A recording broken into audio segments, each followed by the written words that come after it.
بسم اللہ الرحمن الرحیم۔ شروع کرتے ہیں اللہ کا نام لے کر جو بے حد مہربان نہایت رحم والا ہے۔ سورۃ اللہب، اس سورت کا نام سورۃ اللہب ہے۔ اس سورت میں ایک لفظ آیا ہے سیصلی نارا ذات لہب، یہاں سے پوری سورت کا نام سورۃ اللہب رکھ دیا گیا۔ مکیۃ، مکی ہے، یعنی مکہ مکرمہ میں نازل ہوئی، ہجرت سے قبل نازل ہونے والی یہ سورت ہے۔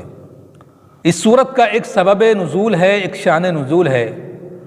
جب یہ آیت نازل ہوئی وَأَنذِرْ عَشِيرَتَكَ الْأَقْرَبِينَ، اس کا ترجمہ ہے اور آپ اپنے قریبی رشتہ داروں کو، اپنے خاندان والوں کو ڈرائیے، آگاہ کیجیے۔ تو نبی پاک صلی اللہ علیہ وسلم صفا پہاڑی پر تشریف لے گئے اور وہاں جا کر یہ ندا لگائی یا صباحا، اور یہ ندا اس وقت لگائی جاتی تھی کہ جب کوئی خطرہ ہوا کرتا تھا۔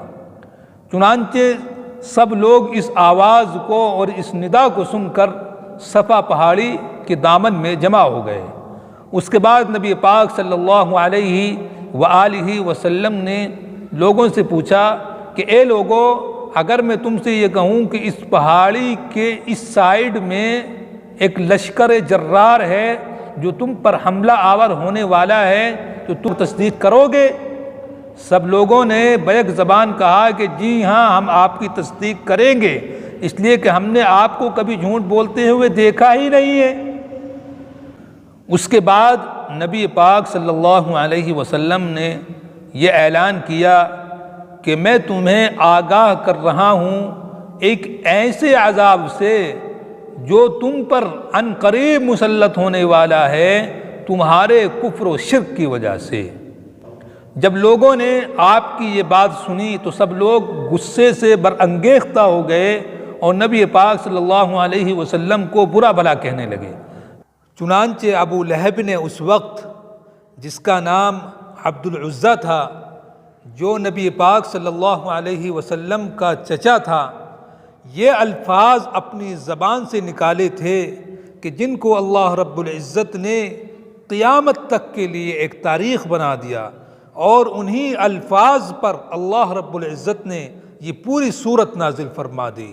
وہ الفاظ تھے تبا لک یا محمد الہذا جمعتنا، اے محمد تو ہلاک ہو جائے، تو برباد ہو جائے، تیرا ستیہ ناس ہو جائے، کیا تو نے اسی مقصد کے لیے ہمیں یہاں جمع کیا تھا؟ آپ ترجمہ دیکھیے، تبت ید ابی لہب وتب، ابو لہب کے دونوں ہاتھ ٹوٹ جائیں اور وہ برباد ہو جائے۔ یہاں یدا یدانی تھا، اضافت کی وجہ سے نون گر گیا، یدا دونوں ہاتھ، تو یہاں دونوں ہاتھوں سے مراد پورا بدن ہے، یعنی جز بول کر کل مراد لیا گیا ہے کہ ابو لہب پورا برباد ہو جائے، وتبا، اور بالکل تباہ و برباد ہو جائے، تاکید کے طور پر فرمایا ما اغنا عنہ مالہ وما کسب، نہ کام آیا اس کے اس کا مال اور نہ وہ کہ جو اس نے کمایا۔ مالہ سے مراد اس کا اصل مال، رأس المال ہے، اور وما کسب سے مراد اس کے منافع ہیں۔ اور یہ بھی ہو سکتا ہے کہ مالہ سے مراد اس کا مال ہے اور وما کسب سے مراد اس کی اولاد ہے، کہ جب وہ ہلاک و برباد ہو رہا تھا تو نہ اس کا مال اس کے کام آیا اور نہ اس کی اولاد اس کے کام آئی۔ ابو لہب کے ہلاک ہونے کا اور مرنے کا بھی عجیب واقعہ ہے کہ غزوہ بدر کے 7 دن کے بعد اس کے بدن میں ایک طاعون کی گلٹی نکلی، جس کو عرب لوگ عدسہ کہتے تھے۔ یہ ایسی بیماری تھی کہ جو ایک دوسرے کو لگنے والی تھی، وائرل تھی۔ چنانچہ اس بیماری کی وجہ سے وہ تباہ و ہلاک ہو گیا، اور اس کے بیٹے اور اس کی اولاد بھی اور اس کے گھر والے بھی اس ڈر سے کہ یہ بیماری کہیں ہمیں نہ لگ جائے اس کے پاس نہ جایا کرتے تھے۔ وہ ہلاک ہو گیا، اور اس کے بعد 3 روز تک اس کی ڈیڈ باڈی اور اس کی لاش یوں ہی باہر پڑی رہی۔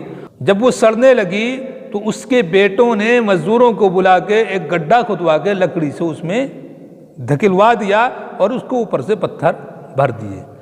تو یہ نبی علیہ السلام کے دشمن کا انجام ہوا، کہ جس نے نبی علیہ السلام کو کہا تھا کہ تبًّ لک، اے محمد تو ہلاک ہو جائے، کیا اسی مقصد کے لیے تو نے ہمیں یہاں صفا پہاڑی پر جمع کیا تھا؟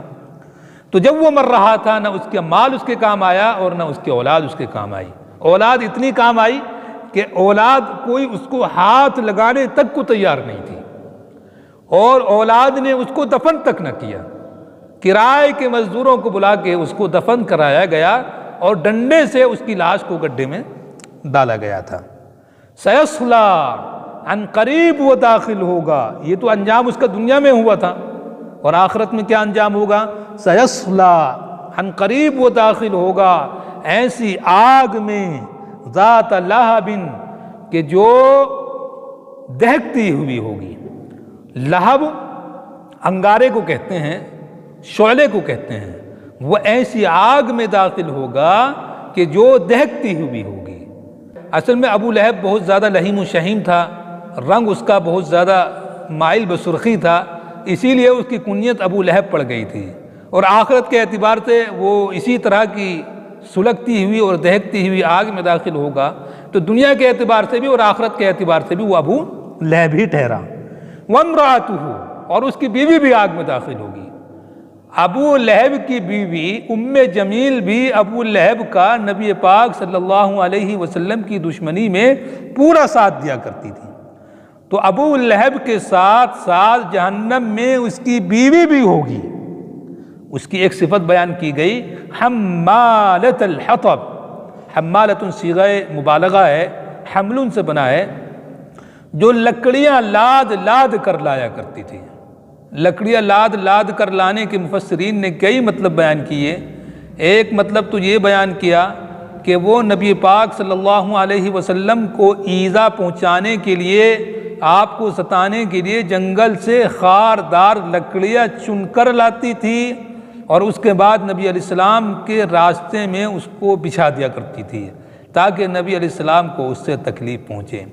تو اس کی اس گھناؤنی حرکت کو اللہ رب العزت نے قرآن میں بیان کر دیا کہ وہ نبی علیہ السلام کو اتنا ستاتی ہے کہ جنگل سے خاردار کانٹوں دار لکڑی لاتی ہے اور نبی پاک صلی اللہ علیہ وسلم کے راستے میں ان کو ڈال دیتی ہے تاکہ وہ نبی علیہ السلام کے چبھیں اور آپ کو تکلیف پہنچے۔